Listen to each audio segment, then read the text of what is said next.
The rain fell in sheets, each drop an icy needle against my skin. I hunched deeper into my thin jacket, the fabric already soaked through, clinging to my trembling frame. The bus stop offered minimal shelter, its plastic roof leaking in 3 different places. One drip had found the perfect path down my collar, a cold trail snaking along my spine. I checked my phone again. Dead. Of course it was dead. Everything in my life seemed to run out of power at exactly the wrong moment. 2 hours. I'd been waiting for 2 hours, my shoes squelching with rainwater, mascara surely streaming down my cheeks in black rivulets. Not that anyone would notice. People hurried past, umbrellas tilted against the wind, eyes averted from the soaking wet woman whose life was falling apart. My fingers traced the eviction notice in my pocket, the paper now soft and pulpy from the rain. 3 months behind on rent. My waitressing job hadn't covered it, and after today, after dropping and shattering an entire tray of drinks on the restaurant owner's potential investors, I didn't even have that anymore. "You're a walking disaster, Ellie," I whispered to myself. The words immediately swallowed by a rumble of thunder. When the sleek black limousine slowed to a stop directly in front of me, I barely registered it. Vehicles like that didn't stop for people like me. It was probably just waiting for the light to change, though I couldn't recall if there even was a traffic light nearby. The rear window slid down with an almost imperceptible hum. I caught a glimpse of movement inside. The orange glow of what might have been a cigar, the glint of a heavy gold watch. Then a voice emerged from the shadows, low and smooth as aged whiskey. "Get in." 2 words. Just 2 simple words that somehow carried the weight of a command, not a request. I blinked rainwater from my eyes, certain I'd misheard. "Excuse me. You're soaking wet. It's pouring." "Get in the car, Miss Sullivan." My heart stuttered. He knew my name. The stranger in the luxury vehicle knew my name. I stepped back instinctively, my heel catching on the curb. I would have fallen if not for the lightning-fast reflection of the man who had silently appeared beside me. A tall figure in a dark suit who now steadied me with a grip that was firm, but not painful. "Mr. Castellano doesn't like to repeat himself," the man said quietly, nodding toward the open car door. Castellano. The name hit me like a physical blow. Everyone in this city knew that name, whispered it with a mixture of fear and awe. Vincent Castellano, the man whose businesses, legal and otherwise, seemed to touch every corner of our decaying industrial town. "There must be some mistake," I stammered, acutely aware of how pathetic I looked, how vulnerable I was. "I don't know Mr. Castellano." A soft, almost imperceptible laugh came from inside the limo. "But I know you, Eleanor Sullivan, 26 years old. Graduated with honors in accounting before your father's medical bills bankrupted your family. Currently, or should I say formerly, employed at Bellini's on 5th Street. Living in an apartment on Westmore Avenue that you can no longer afford." My blood turned to ice. How could he possibly know all that? "Why would someone like you know anything about me?" I managed to ask, my voice barely audible above the rain. The window lowered further, and I saw him clearly for the first time. He was younger than I'd expected, perhaps in his early 30s, dark hair, immaculately styled despite the humidity. A face that could have belonged on a Renaissance sculpture, all sharp angles and perfect symmetry. But it was his eyes that held me frozen in place, dark as burnished mahogany, watching me with an intensity that made my skin prickle. "Because you're carrying something that belongs to me," he said simply. I instinctively clutched my bag tighter, mind racing through its meager contents. Bus pass, broken phone, wallet with exactly $17 inside, the torn remnants of a resume, a half-eaten granola bar. "I don't have anything of value," I said. Vincent Castellano's lips curved into something between a smile and a smirk. "Value is subjective, Miss Sullivan." His gaze traveled slowly down to my midsection, lingering there with such deliberate focus that I felt my breath catch. "Some things are beyond price." The bodyguard's hand remained on my elbow, neither pulling nor pushing, just a steady presence reminding me that I wasn't being given a genuine choice. Another crack of lightning split the sky, followed immediately by a deafening boom of thunder. The storm was directly overhead now. "I have a proposition that will solve your immediate financial concerns," Castellano continued, his voice somehow both gentle and unyielding. "All I ask is 10 minutes of your time. You can sit in a dry, warm car and listen. Or you can continue standing in the rain waiting for a bus that, I assure you, isn't coming. Not tonight." As if to emphasize his point, the rain intensified, now coming down in a near-blinding torrent. I thought of my empty apartment with its leaking ceiling and the landlord's promise to change the locks by morning. I thought of my phone, unable to call the one friend who might have offered me a couch for the night. I thought of the $17 that wouldn't even buy me a cheap motel room. I stepped toward the limo. The interior was warm and smelled of expensive leather and something woodsy and masculine. Sandalwood, perhaps. The seats were soft, butter-colored leather, and subtle lighting gave the space a golden glow that contrasted sharply with the gray storm outside. As the door closed behind me with a solid thunk, the sounds of the storm faded to a distant patter. Vincent Castellano sat across from me, one leg crossed casually over the other. Up close, I could see the perfect cut of his charcoal suit, the crisp white of his shirt, the blood-red tie that seemed to shimmer in the low light. He studied me with an expression I couldn't quite decipher, something between curiosity and satisfaction, like a collector who'd just acquired a rare piece. "You're even more beautiful up close," he said, the words casual, as if commenting on the weather. I became acutely aware of my bedraggled appearance, soaking wet hair plastered to my face, makeup running, clothes clinging to my body in the most unflattering way possible. "Is this some kind of joke?" I asked, hating how small my voice sounded. "I never joke about beauty," he replied, reaching into a hidden compartment and producing a soft, clearly expensive blanket, which he handed to me. "Or about business. And this, Eleanor, is both." I took the blanket but didn't unfold it, holding it like a shield between us. "What exactly do you want from me, Mr. Castellano?" "First, I want you to call me Vincent." He leaned forward slightly. "Second, I want you to tell me about your relationship with Michael Pearson." The name hit me like a physical blow. Michael, my ex-boyfriend, the man who'd promised me the world and left me with nothing but debt and heartache 4 months ago. "I don't have a relationship with Michael," I said carefully. "Not anymore." Vincent's eyes narrowed almost imperceptibly. "And yet, you're carrying his child." My hand instinctively went to my stomach, still flat, with only the slightest curve that nobody would notice unless they were looking for it. The secret I'd been carrying alone for the past 8 weeks, the reason I'd been working double shifts at the restaurant, desperate to save enough to support a baby I hadn't planned for. "How could you possibly know that?" I whispered, fear creeping up my spine. "Michael works for me," Vincent said, his voice hardening slightly. "Or rather, he did, until he embezzled a significant amount of money from one of my businesses and disappeared." The car began moving, sliding silently through the rain-slicked streets. I should have been frightened by this, being driven away by a man known to be dangerous, a man connected to my ex in ways I'd never imagined, but somehow I felt oddly calm. Perhaps I was in shock. Perhaps I was simply too exhausted to feel fear anymore. "I had nothing to do with whatever Michael did," I said, trying to keep my voice steady. "He left me 4 months ago. I haven't heard from him since." Vincent studied me for a long moment, his dark eyes seeming to look straight through me, searching for lies.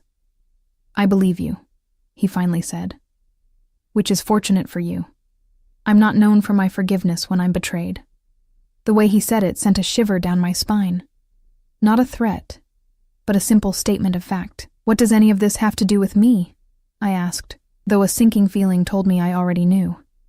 "Michael took something from me," Vincent said, his gaze dropping once again to my midsection.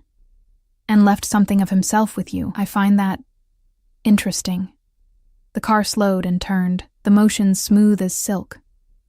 Through the tinted windows I caught glimpses of an upscale neighborhood, manicured hedges, elegant facades, wrought iron gates.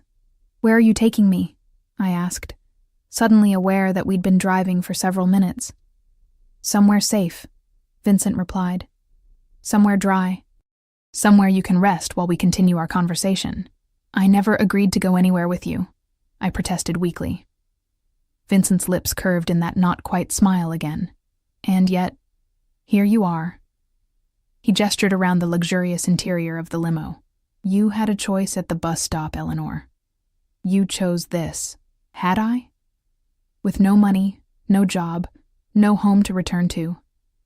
Had there really been a choice at all? The limo slowed to a stop, and through the window I saw massive iron gates swinging open. Beyond them, a sweeping driveway led to what could only be described as a mansion, stone and glass, and warm lights glowing from within. Welcome to my home, Vincent said, watching me closely as the car proceeded through the gates. They closed behind us with an ominous clang that seemed to echo finality. The driver opened the door, holding an umbrella over Vincent as he stepped out. Then he came around to my side, extending the same courtesy. The rain had lessened to a gentle patter, but the umbrella was a welcome shield. Vincent stood waiting for me, silhouetted against the warm lights of the house, tall and imposing and undeniably handsome. He extended his hand to me. Come, Eleanor. We have much to discuss about your future. His eyes traveled once more to my stomach, and his expression changed to something possessive, something hungry. About both your futures, I hesitated for just a moment before placing my trembling hand in his. His fingers closed around mine, warm and strong, and I felt something electric pass between us. A current of something I couldn't name, but recognized instinctively as dangerous. As he led me up the steps to his home, I couldn't shake the feeling that I was walking into a beautiful cage, one with gilded bars and luxurious furnishings, but a cage nonetheless. And somewhere in the back of my mind, a voice whispered that once I stepped through that door, nothing in my life would ever be the same again. I stepped through anyway. The foyer of Vincent Castellano's mansion swallowed me whole. Soaring ceilings stretched upward, crowned by a crystal chandelier that scattered light like diamond rain. Marble floors gleamed beneath my feet, my worn sneakers leaving damp impressions that quickly faded. The space smelled of money, that indefinable scent of luxury, of things well-tended and pristine. Julian, Vincent called, his voice echoing slightly in the vast space. The bodyguard who had been at the bus stop materialized from somewhere, his face impassive. Show Miss Sullivan to the blue guest suite. Have Maria bring up some dry clothes and something warm to drink. Julian nodded once, then looked at me expectantly. I glanced back at Vincent, who was already shrugging off his suit jacket, handing it to another staff member who had appeared silently. You need to get warm and dry, Vincent said, his tone brooking no argument. We'll continue our discussion over dinner. 1 hour. It wasn't a suggestion. I followed Julian up a sweeping staircase, my legs heavy with exhaustion. My mind raced with questions, with fears, with the surreal knowledge that I was in Vincent Castellano's home, a man known throughout the city as both a ruthless businessman and something far more dangerous. The blue guest suite turned out to be larger than my entire apartment. The walls were painted a soft dove gray, with accents of deep navy and silver. A massive 4-poster bed dominated the room, draped in what looked like silk. Floor-to-ceiling windows revealed the storm still raging outside, but in here, everything was calm, controlled. The bathroom is through there, Julian said, indicating a door. Maria will be up shortly with clothes and tea. He left without another word, closing the door behind him. I didn't hear a lock turn, but I didn't try the handle either. Something told me I wouldn't get far if I tried to leave. The bathroom was a marvel of marble and glass, with a shower big enough for 4 people and a soaking tub that looked like it belonged in a spa. I stood there, dripping onto the heated floor tiles, staring at my reflection in the enormous mirror. I looked even worse than I'd imagined. Mascara streaked down my cheeks, hair a tangled mess, skin pale with exhaustion and cold.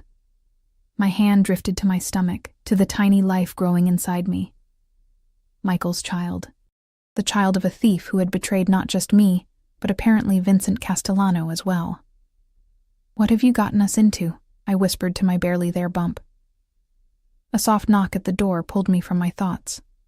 A middle-aged woman with silver-streaked black hair and kind eyes entered, carrying a stack of folded clothes and a tray with a steaming mug. Miss Sullivan, I'm Maria. Mr. Castellano asked me to bring these for you. She set the clothes on the bed and the tray on a nearby table. The shower has everything you need. Take your time. I'll return in 45 minutes to show you to dinner." She left before I could thank her. I sipped the tea, a rich blend with honey and something citrusy, and felt warmth spread through me for the first time in hours. The clothes were simple, but clearly expensive. Soft black leggings, a loose cashmere sweater in deep blue, and even underwear with the tags still on. I tried not to think about Vincent selecting these items, about how he somehow knew my size. The hot shower was heaven.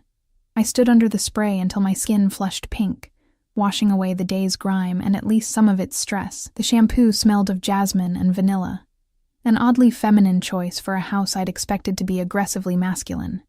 Dressed in the clean clothes, hair damp but combed, I looked almost human again. The leggings fit perfectly, the sweater enveloping me in softness. I still didn't know what Vincent wanted from me, beyond the obvious connection to Michael, but at least I would face him with some dignity restored. Maria returned exactly when she promised, leading me down a different staircase and through a series of corridors. The house was a labyrinth of luxury, artwork that looked museum-worthy, furniture that probably cost more than I'd make in years if I ever found another job. She opened double doors to reveal a dining room that, while smaller than I expected, was still imposing. A table that could seat 12 was set for 2 at one end. Vincent stood by a fireplace, swirling amber liquid in a crystal glass. He'd changed into dark slacks and a crisp white shirt, open at the collar. The firelight caught the planes of his face. The sharp angles softened slightly in the golden glow. He turned as we entered, his eyes traveling over me with an intensity that made heat rise to my cheeks. "Much better," he said, setting his glass down. "Thank you, Maria. We'll serve ourselves." Maria nodded and withdrew, closing the doors behind her. "You look rested," Vincent said, pulling out a chair for me. "The clothes fit well." "Thank you," I said stiffly, sitting down, though I'm still not clear on why I'm here. Vincent took his seat at the head of the table, close enough that I could smell his cologne, something woodsy with hints of spice. Directness. I appreciate that. He served us both from covered dishes that sat warming on the table, some kind of pasta with seafood, asparagus, crusty bread. "Eat," he said, noticing my hesitation. "The baby needs nourishment." The casual reference to my pregnancy, this secret I'd been guarding so carefully, sent a jolt through me. "How did you know?" I asked, picking up my fork, but not yet eating. "About the baby. I'm barely showing." Vincent took a sip of his wine. I noticed water had been poured for me. "I make it my business to know everything about people who are connected to me." "I'm not connected to you," I countered. His eyes met mine, dark and unreadable. "You're carrying the child of a man who stole from me. That creates a connection." I finally took a bite of the pasta. It was delicious, rich with garlic and herbs, the seafood perfectly cooked. I realized suddenly how hungry I was and had to force myself to eat slowly. "So, what exactly do you want from me?" I asked after several bites. "Information, to start," Vincent said. "When did you last see Michael?" I set down my fork. 4 months ago. He said he was going on a business trip to Chicago. He never came back. Left a note saying he needed space, that it wasn't working out. I laughed bitterly. Cliché, right? I tried calling, texting, nothing. His phone was disconnected a week later. Vincent watched me carefully, as if measuring the truth in my words. "And when did you discover you were pregnant?" 8 weeks ago. I unconsciously touched my stomach again. I'd been feeling sick. Thought it was stress from him leaving. The doctor confirmed it. "Did you tell him?" I shook my head. "How could I?" He was gone. I took a sip of water, my throat suddenly dry. I wouldn't have told him anyway, not after how he left. Something flickered in Vincent's eyes. Approval, perhaps. Michael embezzled just over $2 million from one of my investment firms. Transferred it through a series of offshore accounts. Disappeared. His voice remained calm, conversational, as if discussing the weather rather than theft and betrayal. He was quite clever about it. I almost admire the planning. Almost. The room suddenly felt colder. "I had no idea," I whispered. "I thought he worked for an accounting firm downtown." "He did. One of my accounting firms." Vincent broke a piece of bread, butter it methodically. "When someone betrays me, Eleanor, I don't stop until I find them. Michael knows this. Which is why I find it curious that the one trace he left behind leads to you." "What do you mean?" The last thing Michael did before disappearing was set up a trust fund, a small one by my standards, $50,000. The beneficiary? His eyes dropped to my midsection. Any child born to Eleanor Sullivan within 1 year of the trust's creation. My fork clattered against the plate. That's impossible. He left me. Why would he? Perhaps he knew about the pregnancy before you did, Vincent suggested. Or perhaps he suspected. Either way, he made provisions for his child. Not for you, notably. Just the child. My mind reeled. Michael had left money for a baby he'd never even acknowledged? It made no sense. Unless... You think he left the money as some kind of message? I said slowly. Something to lead you to me. Vincent's lips curved in that not-quite smile. Very perceptive, Eleanor. Yes, that's exactly what I think. The question is... Why? What does Michael believe you have that would be of interest to me? Nothing, I insisted. I have nothing of value. You've seen where I live, how I live. If I had anything worth millions, don't you think I'd have used it by now? Vincent studied me for a long moment. Perhaps it's not something you know you have. He set down his wineglass. Or perhaps it's not something. Perhaps it's someone. His gaze lingered on my stomach, and I felt a chill run through me. The baby? I whispered. What could you possibly want with my unborn child? DNA, Vincent said simply. Michael Pearson isn't who you think he is. His real name is Michael Castellano, my younger half-brother. The room seemed to tilt around me. Michael, my Michael, was Vincent Castellano's brother? It seemed impossible, absurd. And yet looking at Vincent now, I could see subtle similarities I'd missed before. The shape of the jaw, the set of the shoulders. That's not possible, I said, my voice faint. He would have told me. Would he? Vincent's tone was almost gentle. The same man who abandoned you without explanation? Who stole millions and vanished? That man you're certain would have shared his family connections with you? Put that way. It did sound naive. I pushed my plate away, appetite gone. If what you're saying is true, I said carefully, then my baby is your niece or nephew. Yes. Something possessive flashed in Vincent's eyes. A Castellano. And that's why I'm here? Because of the baby's bloodline? Vincent leaned back in his chair, regarding me thoughtfully. Family is everything to me, Eleanor. The only thing, some would say. Michael knows this. By ensuring I would find out about your child, he's placed you under my protection. I don't need your protection, I said automatically, though the words rang hollow even to my own ears. Homeless, jobless, pregnant. I'd never been more in need of protection in my life. Don't you? Vincent asked softly. You were evicted today. Fired. You have $17 to your name, no family to turn to since your father's death. No close friends in the city. Where exactly were you planning to go when you left that bus stop? Each word was like a knife, precise and cutting. He'd laid out my desperate situation with brutal efficiency. I would have figured something out, I said, hating how weak it sounded. I'm offering you a solution, Vincent said. Stay here, where it's safe. Where you'll have everything you need for a healthy pregnancy. Where your child, a Castellano, will be protected. And in return? I asked, because there was always a price. Michael had taught me that, if nothing else. Vincent's eyes darkened. In return, you help me find my brother. I told you. I don't know where he is. Not now, Vincent agreed. But he set up that trust fund for a reason. He wanted me to find you, to protect his child, which means he'll be watching. He'll want to know about his baby. Eventually, he'll make contact. The implication was clear. I was to be the bait in Vincent's trap. And if I refuse? I asked. Vincent spread his hands in a gesture that managed to encompass the room, the house, his entire world. You're free to leave. I'll have my driver take you wherever you wish to go. But the money Michael left, that stays with me until the child is born. And my protection? His eyes hardened slightly. That ends the moment you walk out the door. It wasn't really a choice at all. Stay and be comfortable, safe, protected, but used as a lure for a man who had clearly gotten himself into dangerous waters. Or leave, return to nothing, struggle through a pregnancy alone and broke. How long? I asked. Until the baby is born. Until Michael is found. Whichever comes first. I thought of the child growing inside me. Whatever Michael had done, this baby deserved a chance, deserved better than a mother scrambling for shelter and food. I'll stay, I said finally, but I want something in writing about the trust fund. Regardless of whether you find Michael, that money belongs to my child. Vincent looked surprised, then pleased, as if I'd passed some sort of test. Of course. I'll have my lawyer draw up the papers tomorrow.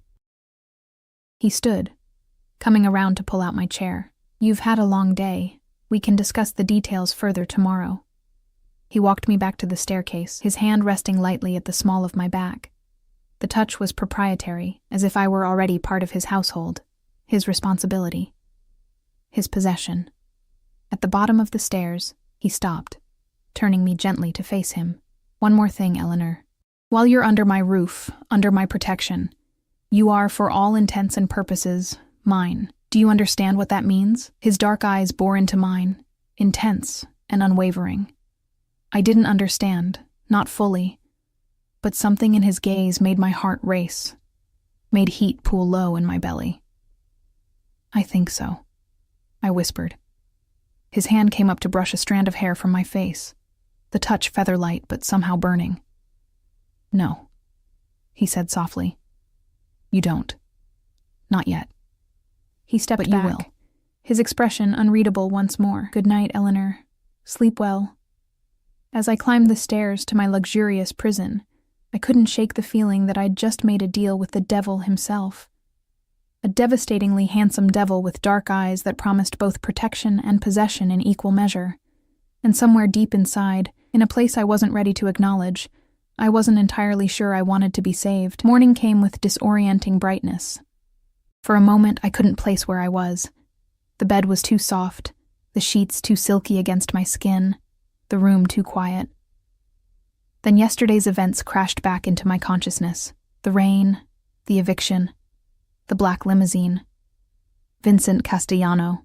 I sat up slowly, my hand instinctively moving to my stomach. Morning sickness had been mercifully light so far, more of a persistent queasiness than actual vomiting. Today, though, my stomach rolled with anxiety more than pregnancy hormones. I'd agreed to stay in the home of a man who, by all accounts, was dangerous. A man whose brother had betrayed both of us and disappeared. I was meant to be bait in a trap, a comfortable, well-kept prisoner in this gilded cage. Sunlight streamed through windows where the curtains had been drawn back, revealing a view of immaculately landscaped grounds stretching to a line of trees in the distance. The storm had passed, leaving everything washed clean and glistening. A soft knock at the door interrupted my thoughts. Maria entered, carrying a tray with tea and toast. "Good morning, Miss Sullivan," she said, setting the tray on a small table by the windows.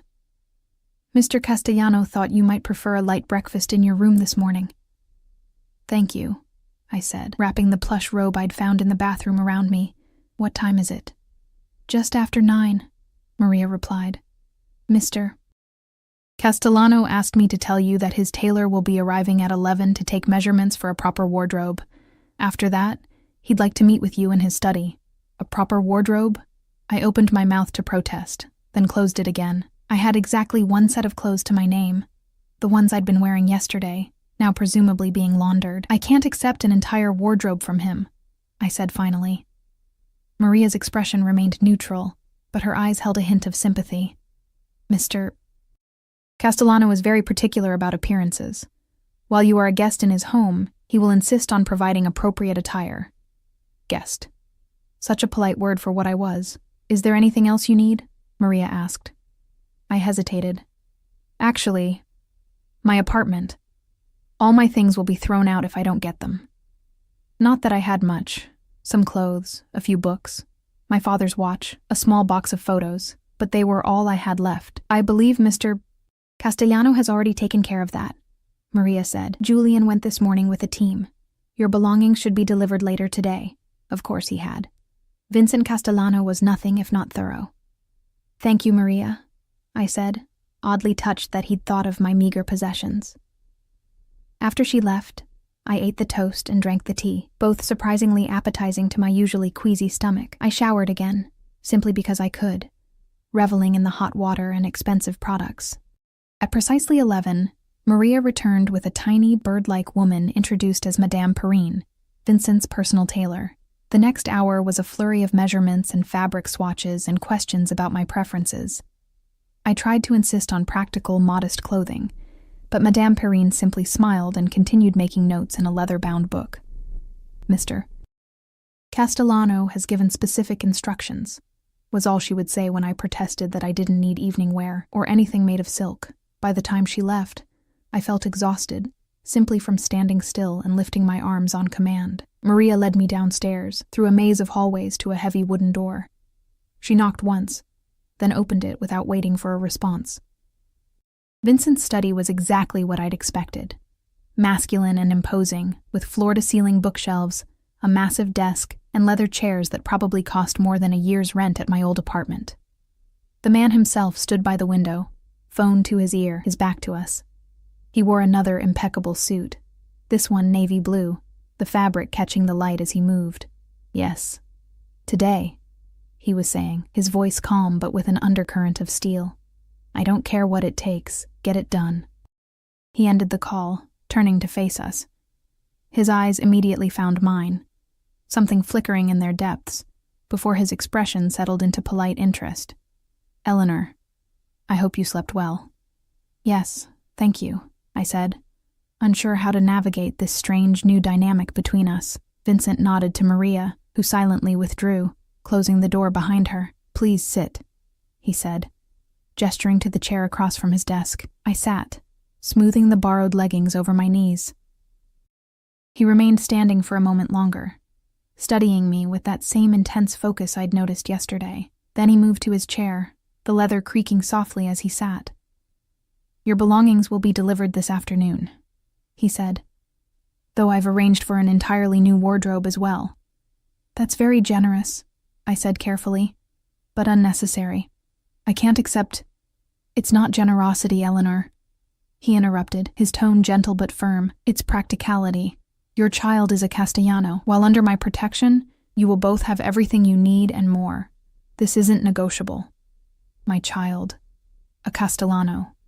The words still felt surreal. Did you know? I asked suddenly. About Michael and me, before all this happened? Vincent leaned back in his chair. I keep tabs on my brother. I knew he was seeing someone seriously. I didn't look into the details because, frankly, his love life wasn't my concern. His mouth tightened slightly, until he stole from me and disappeared, leaving you behind like breadcrumbs for me to follow. I wasn't left behind deliberately, I said, a flash of the old hurt resurfacing. He just left. Period. And yet he set up that trust fund, Vincent countered. $50,000, specifically for any child you might bear within a year of his disappearance. Michael doesn't do anything without a reason, Eleanor. He knew I would eventually trace that money back to you. I rubbed my temples, trying to make sense of it all. So what happens now? I just stay here until the baby comes, until you find Michael? For now, yes. Vincent opened a drawer and withdrew a folder, sliding it across the desk to me. These are the papers for the trust fund. My lawyers have ensured that regardless of what happens with Michael, this money goes directly to your child upon birth. I opened the folder, scanning the legal documents inside. The language was dense, but the intent was clear. $50,000, held in trust, to be released upon the birth of my child. Thank you for this, I said, surprised by the straightforward nature of the agreement. Vincent waved a hand dismissively. It's Michael's money, not mine. I'm simply ensuring it goes where he intended. He studied me for a moment. I've also taken the liberty of arranging for the best obstetrical care. Doctor, Reeves will see you here tomorrow for your first appointment. Here? I asked, surprised. The doctor is coming here? All your medical care will be provided in-house, Vincent said, as if this were perfectly normal. It's safer that way. A chill ran through me. Safer from what exactly? Do you think I'm in danger? Vincent's expression darkened. Michael stole a significant amount of money from people who don't forgive such things easily. Until I know exactly what game he's playing, yes, I believe there's potential danger. To me? Or to the baby? Both. His gaze dropped to my stomach. That child is a Castellano, Eleanor. In my world, bloodlines matter. Family matters. There are those who would use you to get to Michael, or to get to me. I swallowed hard. So, I'm a prisoner here. A guest under protection, Vincent corrected, though the distinction felt academic. You'll have full run of the house and grounds. Security will accompany you if you wish to go elsewhere. Your every need will be met. But yes, for now, this is where you stay. And if Michael never makes contact? I asked. What then? Something shifted in Vincent's eyes. A darkening. A possessiveness that made my breath catch. Then you and the child remain under my protection indefinitely. The word hung between us. Indefinitely. A life sentence in a luxury prison, bound to Vincent Castellano by blood not my own, but that of the child I carried. I need some time, I said, feeling suddenly overwhelmed. To process all this. Vincent nodded. Of course. Maria will show you the grounds. I've had the East Garden prepared for you. It gets the morning sun, which I'm told is beneficial for expectant mothers. He stood, indicating our meeting was over. We'll dine together at 7. Again, not a question or invitation, simply a statement of how things would be. Maria was waiting outside the study. She led me through the house to glass doors opening onto a stone terrace. Beyond stretched gardens that would have put public botanical displays to shame. Perfectly manicured lawns, flowering shrubs, stone pathways winding between carefully tended beds. The East Garden is this way, Maria said, leading me down a gravel path. We rounded a corner and I gasped softly. A small enclosed garden lay before us, surrounded by ivy-covered walls. A fountain bubbled at its center, the sound soothing and melodic. Stone benches were placed strategically in patches of dappled sunlight. Flowering vines climbed trellises, their sweet scent perfuming the air. Mr. Castellano had this renovated for you just this morning, Maria said. The gardeners have been working since dawn. In less than 24 hours, Vincent Castellano had cleared my apartment, arranged for a new wardrobe, secured a trust fund for my unborn child, scheduled medical care, and renovated a garden, all for a woman he'd only just met. All because I carried his brother's child. It's beautiful, I admitted, sitting on one of the benches. I'll leave you to rest, Maria said. There's a bell by the gate if you need anything. Alone in the garden, I closed my eyes, letting the sun warm my face. The breeze carried the scent of roses and something citrusy, lemon trees perhaps. Birds chirped in the nearby trees. It was peaceful, perfect, and utterly surreal. I must have dozed off, lulled by the fountain and sunshine, because I startled awake at the sound of footsteps on gravel. Opening my eyes, I found Vincent standing a few feet away, watching me with an expression I couldn't read. I didn't mean to disturb you, he said, though something told me that wasn't entirely true. He seemed to enjoy catching me off guard, observing my unguarded reactions. I sat up straighter. It's fine. I didn't realize I'd fallen asleep. Pregnancy often causes fatigue, he said, coming to sit beside me on the bench. Not too close, but close enough that I caught the now familiar scent of his cologne. My mother used to nap in the gardens when she was carrying Michael. There was something almost wistful in his tone. I found myself curious despite my wariness. Your mother, is she? She died when I was 20, Vincent said, his eyes on the fountain. Cancer. My father followed 3 years later. I'm sorry, I said, the words inadequate but sincere. I lost my father last year. My mother's been gone since I was a child. Vincent nodded. I know. Medical bills from your father's heart condition led to your financial difficulties. Of course he knew. Vincent Castellano probably knew everything about me. My credit score, my medical history, my favorite color. Did you and Michael grow up together? I asked, realizing how little I actually knew about the man I'd been seeing for nearly a year, the man whose child I carried. No, Vincent said, his jaw tightening slightly. Different mothers. Michael was raised primarily in Europe with his mother, after my father's relationship with her ended. He only came to live with us permanently when he was 16. That explained the slight accent I'd sometimes noticed in Michael's speech when he was tired or angry. European, not quite placeable. One more thing he'd never explained. He never mentioned any of this, I said, more to myself than to Vincent. Michael has always been selective about the truths he shares, Vincent replied, a hint of bitterness coloring his words. Even as a boy, he would tell elaborate stories, half-truths mixed with outright fabrications. I thought about how little Michael had shared about his past, always deflecting questions with charming evasions, or turning the conversation back to me. I'd found it flattering at the time, his interest in my life, my thoughts, my dreams. Now I recognized it for the manipulation it was. He told me he grew up in Chicago, I said, that his parents owned a small grocery store. Vincent gave a short, humorless laugh. Creative. Our father owned a chain of high-end grocery stores, among other businesses. Not exactly small and certainly not in Chicago. The fountain bubbled cheerfully, at odds with the growing heaviness in my chest. Every word Vincent spoke confirmed what I'd begun to suspect. I hadn't really known Michael at all. Our entire relationship had been built on lies. I feel so stupid, I whispered, tears pricking at my eyes. Damn pregnancy hormones. Don't, Vincent said, his voice surprisingly gentle. Michael is exceptionally good at becoming whatever people want him to be. It's a skill that served him well in the family business. I looked up sharply. The family business? You mean... I mean exactly what you think, Vincent said, holding my gaze steadily. I won't insult your intelligence by pretending we're talking about grocery stores, Eleanor. My heart pounded. He was admitting, openly, to being what everyone in the city whispered about. A man whose business interests extended well beyond the legitimate. Why tell me this? I asked. Aren't you worried I could go to the police? Vincent's lips curved in that not-quite smile. With what evidence? Besides, you're carrying a Castellano. That makes you family of a sort. And family protects its own. The possessive note in his voice sent a shiver down my spine, not entirely from fear, which was perhaps the most disturbing part of all.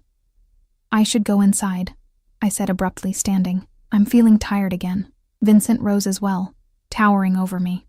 He reached out, brushing a strand of hair from my face, his fingers lingering just a moment too long against my cheek.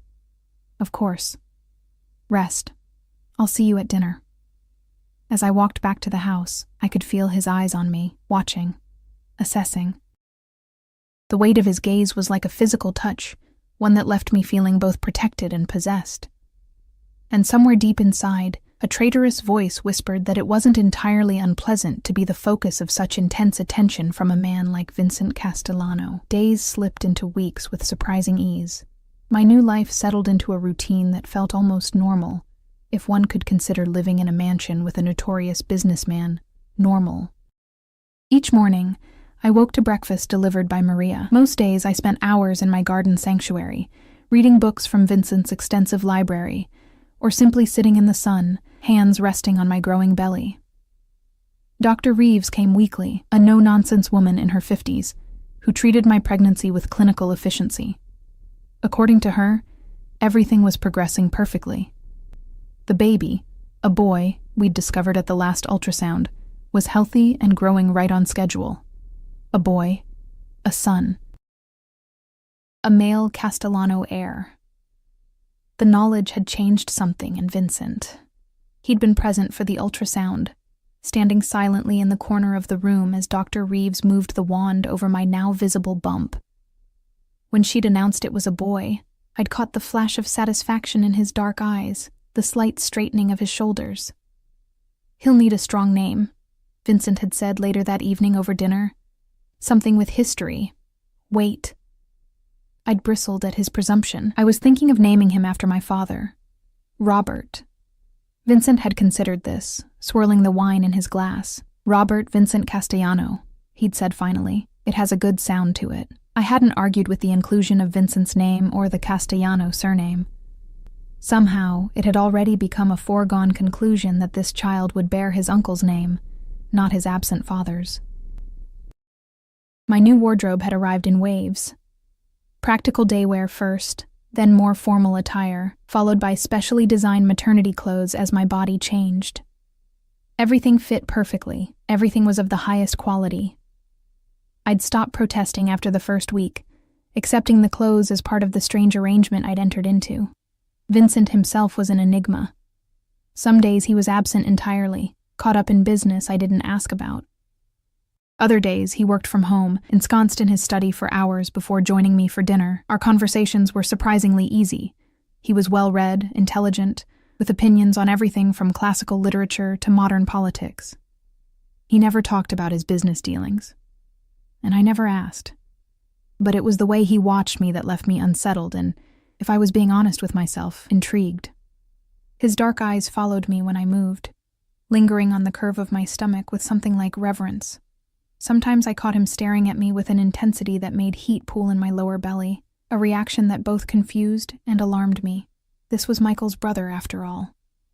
The brother of the man who had abandoned me. Yet as the weeks passed and my pregnancy progressed, Michael began to feel more and more like a distant memory, a character in someone else's story. Vincent, with his commanding presence and unwavering attention, had become the central figure in my new reality. Tonight marked exactly 1 month since the rainy evening when Vincent's limo had pulled up beside my bus stop. 1 month of luxury, of safety, of growing accustomed to a life I'd never imagined. I stood at the window of my suite, watching the sunset paint the gardens in gold and amber. My reflection showed a woman transformed, hair glossy and well cut, skin glowing with health, body draped in a simple but elegant maternity dress in deep burgundy.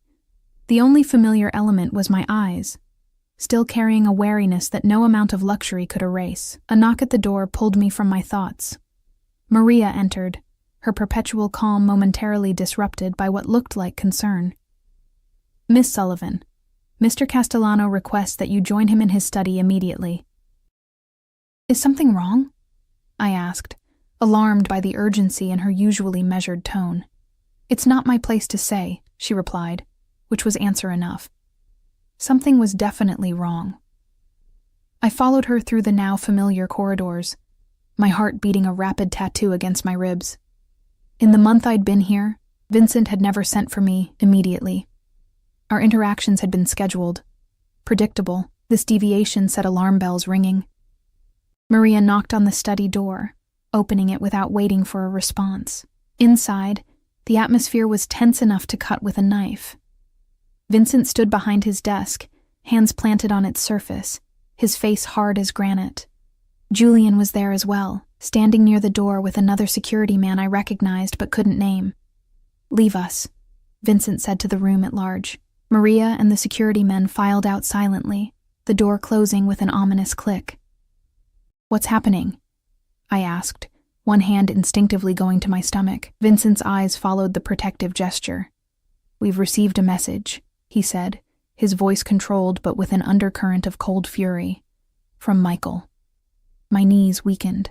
I sank into the nearest chair, grateful it was there to catch me. "What? How? What did he say?" Vincent picked up his phone, tapped the screen, and turned it to face me. An email displayed on the screen. The sender's address, a string of random numbers and letters. "Vincent, how's fatherhood treating you? Playing house with my leftovers while hunting for your prodigal brother? It's touching, really. Eleanor always was too trusting for her own good, so eager to believe whatever pretty lies she's told. You must be enjoying that quality. Consider the child my parting gift, a consolation prize for what you'll never recover. Don't bother trying to trace this. You won't find me until I'm ready to be found. Give Eleanor my regards. Tell her the baby has my eyes." I read it twice, the words blurring through tears I refused to let fall, the casual cruelty, the dismissive tone. This wasn't the Michael I thought I'd known. But then, that Michael had never existed, had he? "When did this come?" I asked, my voice barely above a whisper. 20 minutes ago, Vincent replied. He was watching me carefully, gauging my reaction. "My tech team is trying to trace it, but as he said, that's likely futile." I nodded, still processing the email's contents. "He makes it sound like he planned this. The baby. Leaving me for you to find. That's exactly what he's implying." Vincent came around the desk, leaning against its edge just a few feet from where I sat. "The question is why? To hurt you. I said, the realization crystallizing as I spoke. He knew how much family means to you. He's using me, using his own child, as a weapon against you. Something dark and dangerous flashed in Vincent's eyes. Yes. But why? What happened between you? Vincent was silent for a long moment. When he finally spoke, his voice was controlled, but I could hear the anger beneath it. Michael has always resented his place in the family. He was the second son, the half-brother, raised away from the family business until he was nearly grown. He wanted power without earning it, respect without deserving it. And the money he stole? $2 million is a lot, but for someone like you, I trailed off, uncertain how to finish the thought without sounding presumptuous. It's not about the money, Vincent confirmed. It's about the betrayal, about proving he could outsmart me. His jaw tightened. And about something else entirely. Something I'm still piecing together. I looked down at the message again, one phrase catching my attention. What does he mean by, what you'll never recover? Is he talking about more than the money? Vincent's expression shuddered. Most likely. He was holding something back. I could feel it. There's more to this than you're telling me, I said, a statement rather than a question. Vincent studied me for a long moment, as if deciding how much to share. Michael didn't just steal money, he finally said. He took something else. Something more valuable. Information that could damage the family's interests. What kind of information? The kind that could put people in prison, Vincent said bluntly. Or worse. The implication hung in the air between us. I swallowed hard, suddenly very aware of how little I truly knew about the man before me, about the world I'd been living in for the past month.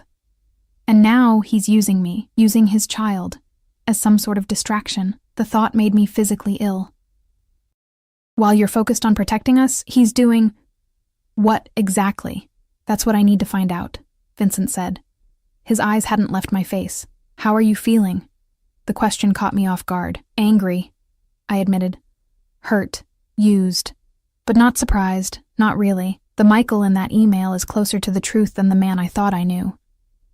Vincent nodded, seemingly satisfied with my answer.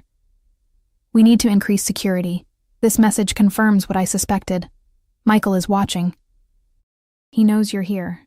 He may even have someone inside my organization feeding him information. A chill ran through me. Am I in danger? Not from Michael directly, Vincent said. Whatever his faults, he wouldn't physically harm the mother of his child. But his actions have put targets on both our backs. If my enemies learn that he's compromised our operations, they could see it as an opportunity to strike. Our operations, not just his, but ours. The casual inclusion of me in his world should have frightened me more than it did. What happens now? I asked. Now we draw him out, Vincent said. His hand reached out, hesitating just a moment before resting lightly on my stomach. It was the first time he'd touched the bump directly, though his eyes had been drawn to it countless times. He's watching. Let's give him something to see. The weight of his palm against my belly, separated only by the thin fabric of my dress, sent warmth radiating through me. The baby chose that moment to kick. A strong, definitive movement right against Vincent's hand. Vincent's eyes widened slightly, something like wonder crossing his features before he controlled his expression. But his hand remained, pressing just firmly enough to feel the next kick when it came. He's strong, Vincent said softly. Yes, I agreed, my voice equally quiet.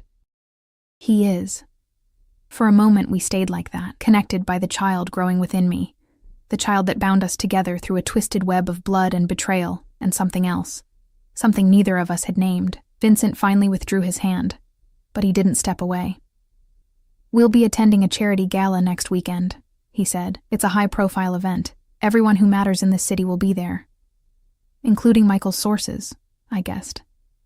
Vincent's mouth curved in appreciation of my quickness. Precisely. We'll make a public appearance together. The pregnant ex-girlfriend of Michael Castellano, now under the protection of his brother. It will send a message. What message exactly? I asked. Vincent's eyes darkened. That what was his is now mine. The possessiveness in his tone should have alarmed me. Instead, It sent a forbidden thrill down my spine, a sensation I immediately tried to suppress. "I'm not a possession," I said, trying to keep my voice steady. "Neither is this child. In my world, Eleanor," Vincent said, his voice low and intense. "Family is the only true possession worth having. And like it or not, you're carrying a Castellano. That makes you family." He stepped closer, his hand coming up to cup my cheek. The touch was gentle but firm, keeping me from turning away. "For the past month you've lived in my home, eaten at my table, accepted my protection. You wear the clothes I provide, you carry a child of my blood. Tell me, in what way are you not mine, put that way?" I had no answer. I'd accepted everything he'd offered, had made no real attempt to leave or establish independence. I'd slipped into the role of protected dependent with alarming ease. "The gala is in 3 days," Vincent continued, his thumb brushing lightly across my cheekbone. "Madame Perrine has already designed your gown. We'll present a united front. The message will be clear to anyone watching, including Michael." "And what if I don't want to be used as bait in your brother's game?" I asked, though there was less defiance in my tone than I'd intended. Vincent's eyes searched mine. "Then say so, and we'll find another way. I won't force you, Eleanor. I never have." It was true. For all his commands and arrangements, Vincent had never actually forced me to do anything.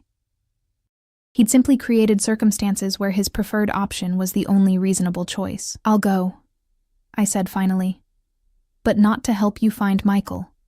I'll go because I want to look him in the eye when he's finally caught, the man who lied to me, used me, and abandoned his own child." Vincent's lips curved in that familiar, not-quite smile.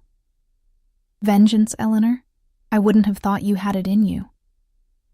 "There's a lot about me you don't know," I countered. His hand was still on my cheek, his face inches from mine. "I look forward to discovering it all," he said, his voice dropping to nearly a whisper. For a heartbeat, I thought he might kiss me. A part of me, a part I wasn't ready to acknowledge, wanted him to. The tension between us had been building for weeks, a slow burning flame neither of us had named. Instead, he stepped back, breaking the moment. "Rest," he said, his voice returning to its usual controlled tone.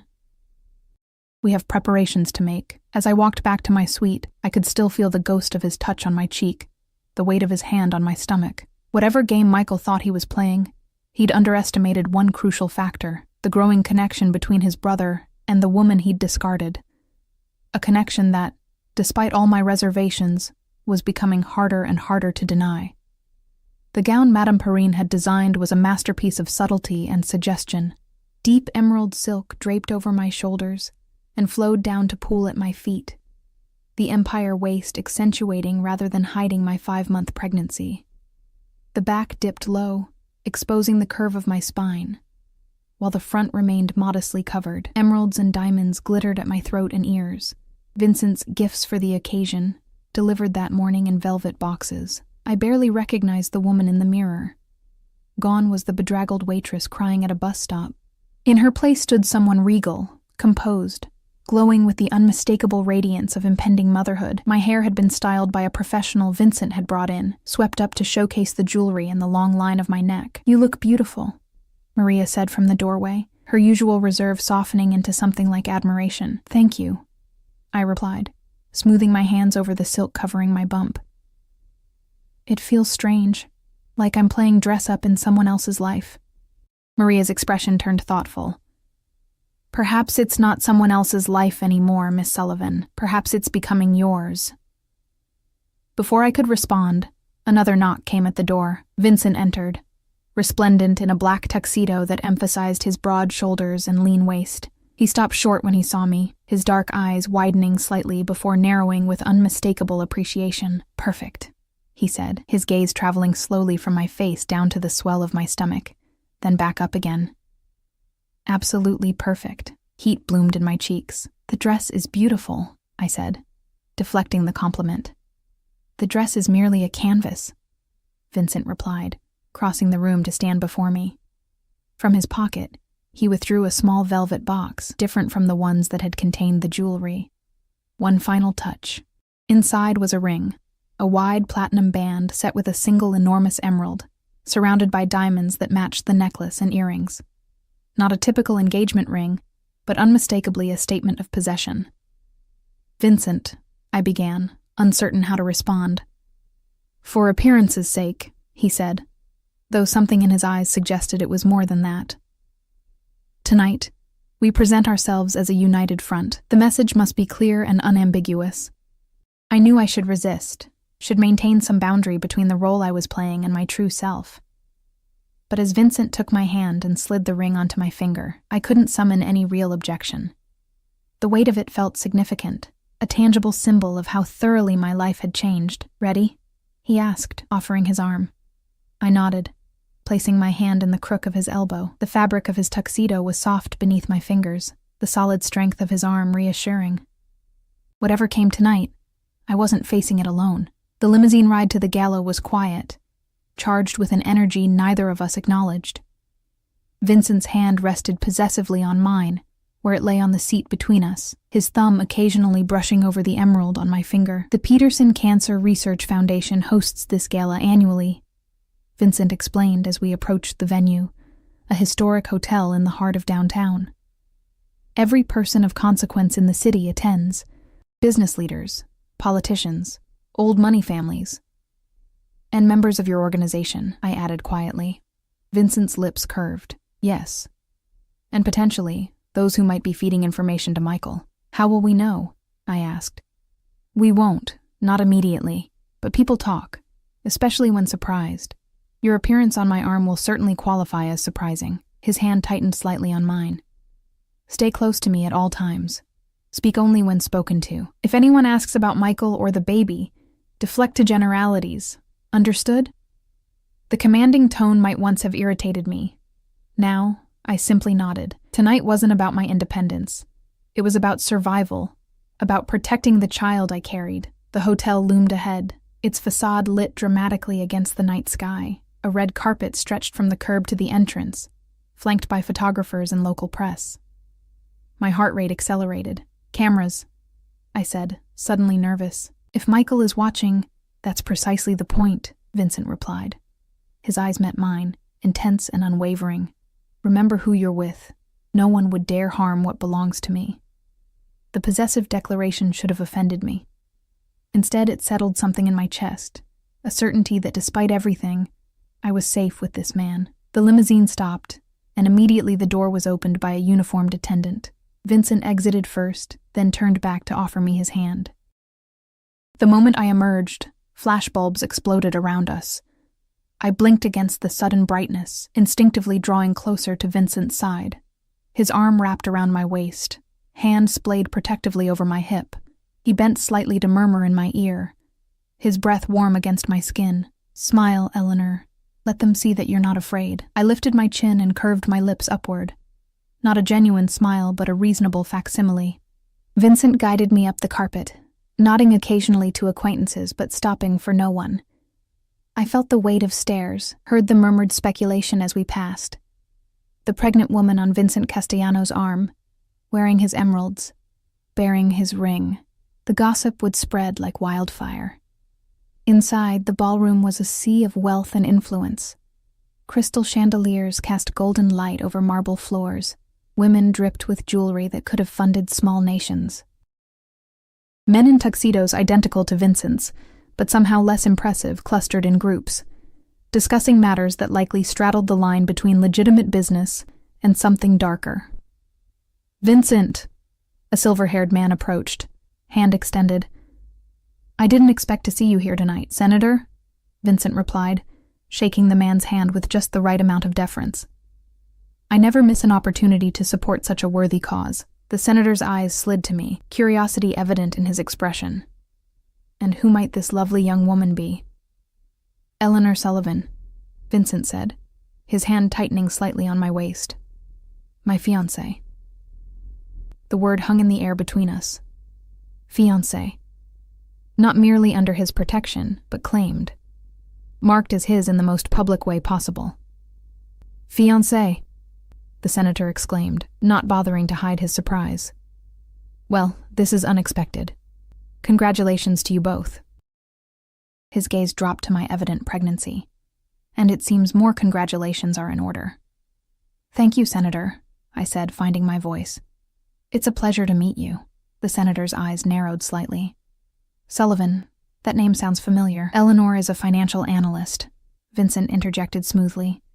She's been consulting on the new development project on the east side. It was a lie, but delivered with such conviction that even I almost believed it.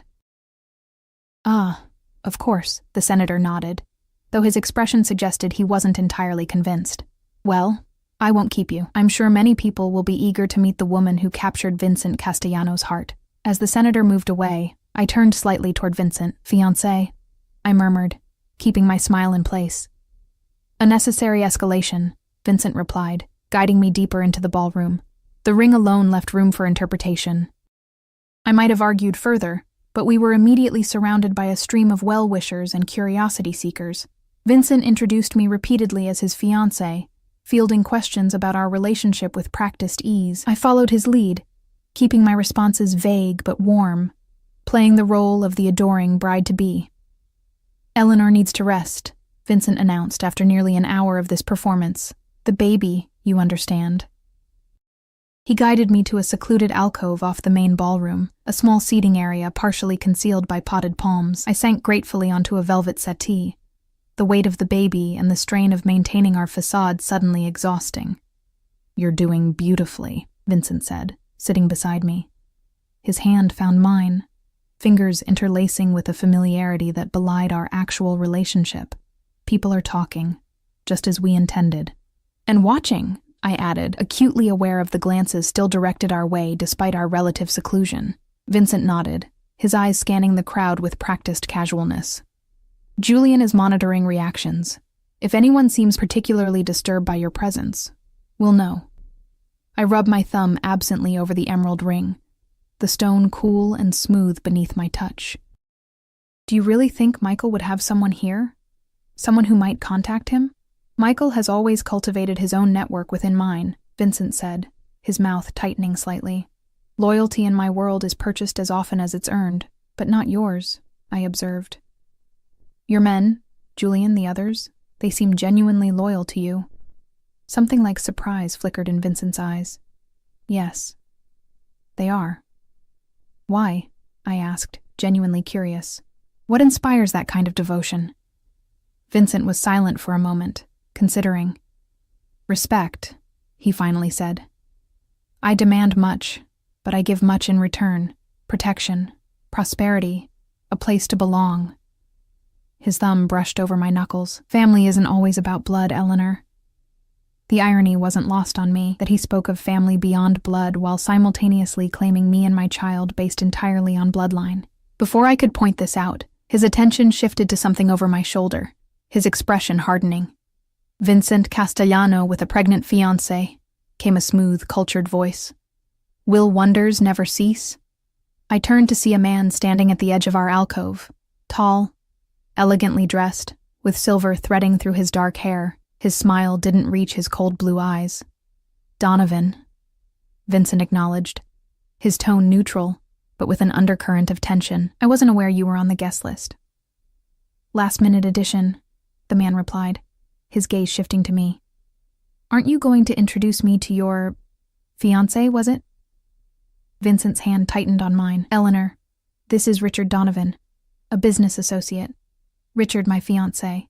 Eleanor Sullivan. Donovan's eyes narrowed slightly at my name, a flash of recognition quickly masked.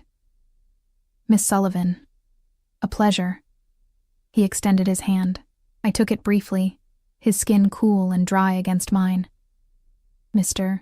Donovan Sullivan, he repeated as if tasting the name. No relation to Robert Sullivan, I presume? The accountant who died last year? My breath caught. My father. How could this stranger know about my father? My father, I confirmed, fighting to keep my voice steady. Ah. Donovan nodded, something calculating in his expression. How interesting. I believe he worked briefly for one of my subsidiaries some years ago. His gaze dropped to my stomach. And now his daughter carries a Castellano heir. Life does take unexpected turns, doesn't it? The words were innocent enough, but something in his tone sent a chill down my spine. Beside me, Vincent had gone very still, the tension in his body palpable. "If you'll excuse us," Vincent said, his voice controlled but cold. "Eleanor should rest. Doctor's orders." "Of course." Donovan stepped back, that empty smile still in place. "Congratulations again on your unexpected happiness." As he walked away, I turned to Vincent, questions tumbling through my mind. Who was that? How did he know my father? What did he mean? "Not here." Vincent cut me off, rising smoothly and offering his hand. "We're leaving, now." The abrupt change alarmed me. "Vincent, what's happening?" "I miscalculated," he said, his voice low and tense. "Richard Donovan is not someone I expected to see tonight. His presence, and his knowledge of your father, suggests complications I hadn't anticipated." "My father was an accountant," I said, confused. "He worked for dozens of companies over the years. And apparently one of them was owned by my chief rival," Vincent replied, guiding me swiftly through the ballroom toward the exit. "A man who would happily use any connection to undermine me, a man who, I suspect, might also be in contact with Michael." The pieces fell into place with sickening clarity. "You think Michael is working with your enemies? Using information about my father somehow?" Vincent didn't answer immediately, his focus on getting us through the crowd without being stopped. Julian appeared at our side as if summoned telepathically, creating a path toward the exit.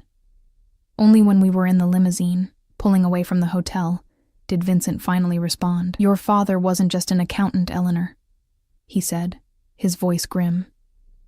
"He was a forensic accountant, specialized in uncovering financial fraud and criminal enterprises. Before his illness, he was working on a case that could have exposed significant operations, mine and Donovan's both." I stared at him, disbelief warring with a terrible sense that he was telling the truth. "That's not possible. My father was an ordinary accountant. He did taxes and bookkeeping for small businesses." "A convenient cover," Vincent said. "One that kept you and him safe, until his illness made him vulnerable. Until the medical bills started piling up." My mind raced, recalling my father's sudden decline, the mysterious consulting work he'd taken on despite his weakening health, the cash payments that had briefly kept us afloat before disappearing along with his strength. "You're saying my father was investigating you?" I whispered, the implications staggering. "And others," Vincent confirmed, "including Richard Donovan. Your father was very good at what he did, Eleanor. Too good. He found things that powerful people preferred to keep hidden, and then he died," I said, my voice hollow. Vincent's eyes met mine, steady and unflinching. His heart condition was real, his death was natural. I had nothing to do with it. I wanted to believe him, needed to believe him, but you knew who he was. You knew all along who my father was, didn't you? Is that why you were so interested in me, beyond just the baby? Because of what my father might have discovered?" "No," Vincent said firmly. "I knew of Robert Sullivan's work, yes. But I didn't connect him to you until after you were already under my protection. It was an unexpected complication." "A complication," I repeated, the word bitter on my tongue. "Is that what I am? What my baby is? Just complications in your war with Michael and men like Donovan?" Vincent's hand shot out, catching mine in a grip that was firm but not painful. "You are carrying my blood, Eleanor. My family. There is nothing just about that, nothing casual or inconsequential." "But you didn't tell me the truth," I said, pulling my hand away. The emerald ring caught the light, suddenly feeling like a shackle rather than an ornament. "About any of this. Would you have believed me?" Vincent countered. "If I'd told you your father was more than he seemed, that Michael chose you specifically because of your connection to Robert Sullivan, that your pregnancy might be part of a larger plan to bring down not just me, but everything I've built. Put that way, he was right. I wouldn't have believed him. Even now, part of me resisted the implications. So what happens now?" I asked, staring out at the city lights flashing past the tinted windows. Vincent was silent for a long moment. When he finally spoke, his voice was quieter, almost gentle. "Now we prepare for war, Eleanor. Because tonight made one thing clear. Michael isn't working alone. And the target isn't just me anymore. His hand came to rest lightly on my stomach, the gesture both protective and possessive. It's him, my nephew, the next generation of Castellano. As the limousine carried us back to the fortress-like mansion that had become my home, I placed my hand over Vincent's where it lay on my bump. Whatever game was being played, by Michael, by Vincent, by men like Richard Donovan, my child was caught in the middle of it, and so was I. The emerald ring glinted in the darkness, a symbol of a promise I hadn't truly made, a future I hadn't chosen. Yet somehow, with Vincent's hand warm beneath mine and our child moving between us, it no longer felt entirely like a lie.